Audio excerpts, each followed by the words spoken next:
Bismillahirrahmanirrahim. Assalamualaikum warahmatullahi wabarakatuh.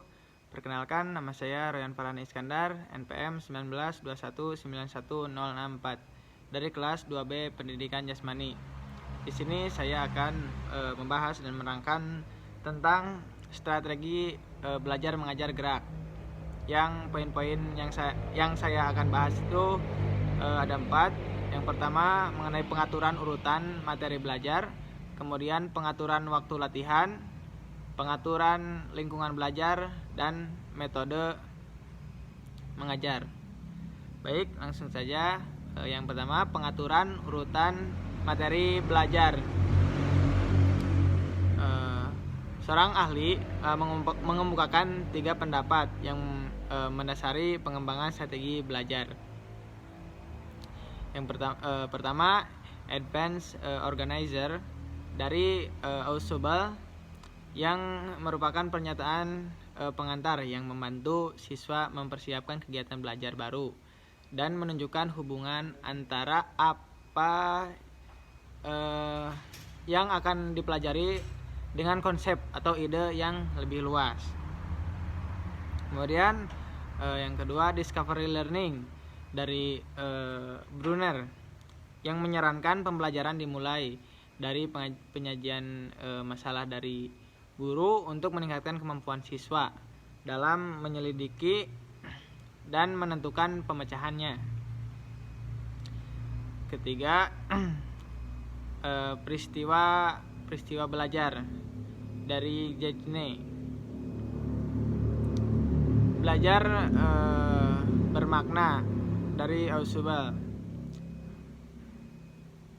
menyarankan penggunaan interaksi aktif antara guru dengan siswa yang disebut belajar verbal yang bermakna, atau istilahnya meaningful verbal learning, atau disingkat belajar bermakna.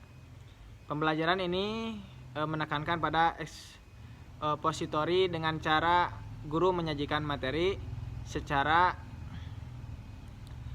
eksplisit dan terorganisasi. Dalam pembelajaran ini, siswa menerima serangkaian ide yang disajikan guru dengan cara yang efisien. Ya, kemudian ada Advanced Organizer. Guru menggunakan Advanced Organizer untuk mengaktifkan skema siswa atau eksistensi pemahaman siswa, untuk mengetahui apa yang telah dikenal siswa dan untuk membantunya mengenal relevansi pengetahuan yang telah dimiliki. Ya, kemudian Discovery Learning, teori belajar penemuan atau discovery dari Brunner, mengasumsikan bahwa belajar paling baik apabila siswa menemukan sendiri informasi dan konsep-konsep. Nah, dalam belajar penemuan, siswa menggunakan penalaran induktif untuk mendapatkan prinsip-prinsip tersebut. Prinsip-prinsip, contoh-contoh. Misalnya, guru menjelaskan kepada siswa tentang penemuan sinar lampu pijar, kamera, dan CD, serta perbandingan antara invention dengan discovery. Misalnya listrik, nuklir, dan gravitasi. Siswa kemudian menjabarkan sendiri apakah yang dimaksud dengan invention dan bagaimana perbedaannya dengan discovery. Kemudian ada pengaturan waktu latihan. Ada beberapa cara mengatur waktu belajar yang efektif yang bisa diterapkan. Pertama itu menyusun agenda harian. Menyusun agenda harian membuat lebih mudah menentukan kapan harus latihan dan kapan bisa bermain. Jangan lupa agar lebih seimbang. Jadi juga bisa memasukkan jadwal berkumpul bersama keluarga membantu orang tua dan mengerjakan tugas harian lah di rumah, seperti itu. Dan membuat target latihan. Membuat target latihan menjadi salah satu strategi belajar tepat. Nah, yang memudahkan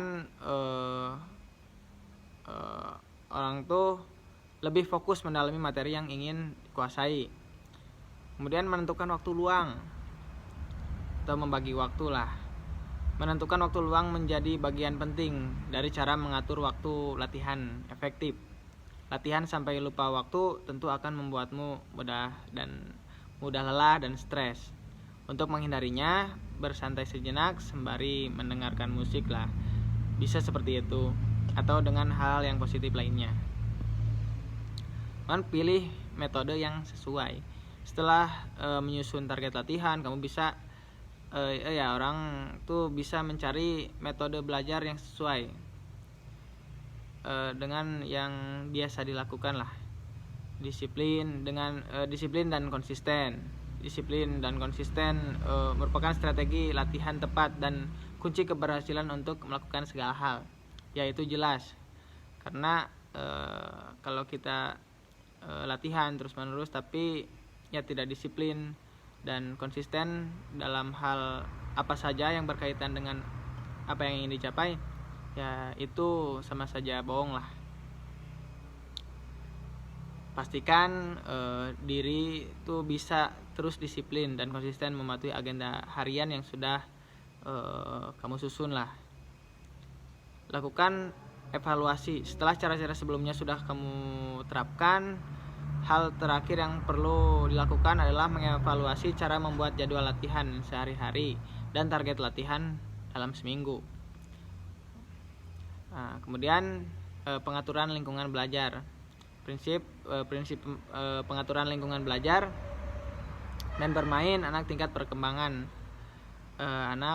Pengaturan lingkungan belajar dan bermain perlu disesuaikan dengan tingkat perkembangan anak, baik dalam segi perkembangan kognitif, motorik, bahasa maupun psikososial. Kemudian stimulasi perkembangan anak. Lingkungan belajar dan bermain hendaknya diatur dan dengan tujuan untuk menstimulasi perkembangan anak. Oleh sebab itu, lingkungan tersebut harus memberikan kesempatan yang luas kepada anak untuk eksplorasi, penyelidikan, interaksi sosial, komunikasi, dan peningkatan kemampuan koordinasi gerakan motorik. Ya. Kemudian menghindari anak cedera. Lingkungan belajar dan bermain harus ditata sedemikian rupa sehingga dapat menghindari anak dari kemungkinan mendapat cedera. Penempatan alat-alat, pemilihan alat permainan, dan pengaturan ruangan perlu memperhatikan keselamatan. Yaitu jelas untuk anak harus diperhatikan lah supaya tidak terjadi hal yang tidak diinginkan. Kemudian informasi yang berkaitan dengan anak yang akan mengikuti kegiatan belajar. Walaupun melalui informasi tersebut hanya sedikit yang diketahui oleh guru, tetapi informasi tersebut tetap akan menjadi sumber pengetahuan bagi masing-masing guru. Nah, informasi tersebut berupa catatan atau laporan tertulis yang dapat diperoleh guru beberapa waktu sebelum sekolah dimulai. Kegiatan harus dilakukan anak yang berkaitan dengan tujuan khusus yang hendak dicapai. Apabila tujuan khusus pembelajaran adalah pengembangan keterampilan sosial, maka guru perlu mengatur ruangan atau lingkungan belajar yang memberi kesempatan pada anak untuk berinteraksi di dalam kerja kelompok. Nah, itu. Kemudian ada metode mengajar. Metode mengajar adalah strategi atau cara yang digunakan agar tujuan pembelajaran bisa tercapai. Setiap guru tentu memiliki karakter atau pembawaan yang berbeda-beda, begitu juga dengan peserta didik. Nah, seperti itu. Sudah jelas di dalam dunia pembelajaran, belajar mengajar, pasti kita menemukan, kalau kita sebagai guru, kita pasti menemukan siswa yang berbeda karakter, berbeda sikap dan sifat. Jadi kita harus sebagai guru harus memahami banyak tentang seorang anak atau siswa. Apalagi kita sebagai guru akan mengajar anak-anak tersebut. Seperti itu. Yang pertama, metode ceramah. Nah, metode ceramah ini merupakan salah satu metode mengajar yang sering diterapkan oleh Bapak Ibu guru karena cukup mudah pelaksanaannya dan tidak membutuhkan peralatan tambahan. Nah, supaya peserta didik tidak mudah jenuh. Gimana sih? Nah, ini ada cara-caranya. Pertama, dilakukan dengan penuh semangat dan keceriaan. Kemudian menggunakan bahasa yang santun, baik, dan mudah dicerna oleh peserta didik. Tidak terlalu tergesa-gesa dan tidak terlalu monoton. Jadi dengan sistematis dan jelas. Diselangi dengan humor, candaan yang tetap mengacu pada ranah kesomanan. Nah, kemudian memperhatikan gerak tubuh, tidak berdiam diri di tempat yang sama, gerakan mata, dan sebagainya.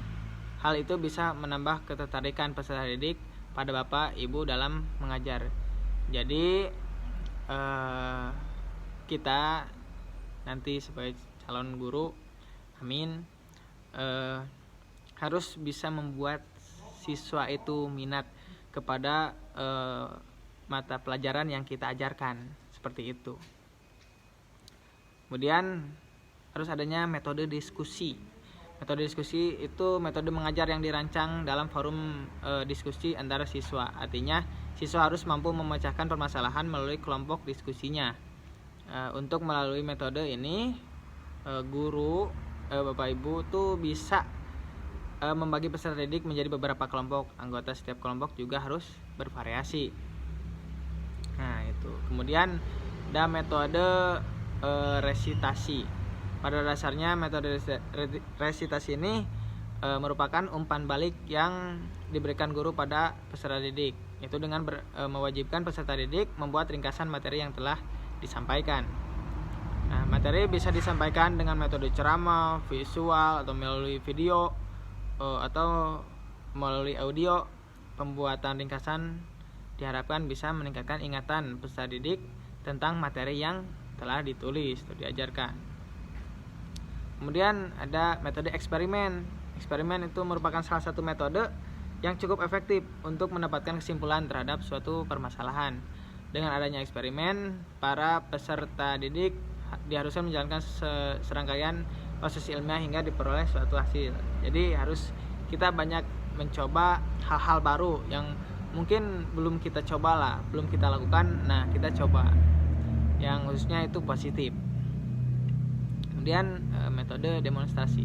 Metode demonstrasi merupakan integrasi antara gerakan dan juga lisan. Untuk menerapkan metode ini harus memberikan contoh melalui gerakan disertai penjelasan secara lisan. Ya, mungkin itu. Kemudian kesimpulannya, strategi itu berasal dari ya kalian kalau belum tahu itu dari bahasa Inggris. Ini strategi artinya siasat, akal atau ilmu perang. Pada awalnya istilah strategi seringkali digunakan di kalangan militer yang diartikan sebagai seni merencanakan gerakan militer dalam suatu pertempuran atau perang utama dalam hubungannya dengan gerakan pasukan darat, laut, dan udara ke arah sasaran yang menguntungkan untuk bertempur. Berdasarkan pengertian di atas itu, strategi dapat dirumuskan sebagai dasar yang mengacu pada perencanaan dan pengelolaan suatu kegiatan dalam rangka mencapai suatu tujuan. Seperti itu. Mungkin itu saja yang bisa saya sampaikan. Mohon maaf bila ada kesalahan dan kekurangan. Wabillahi taufiq wal hidayah. Wassalamualaikum warahmatullahi wabarakatuh.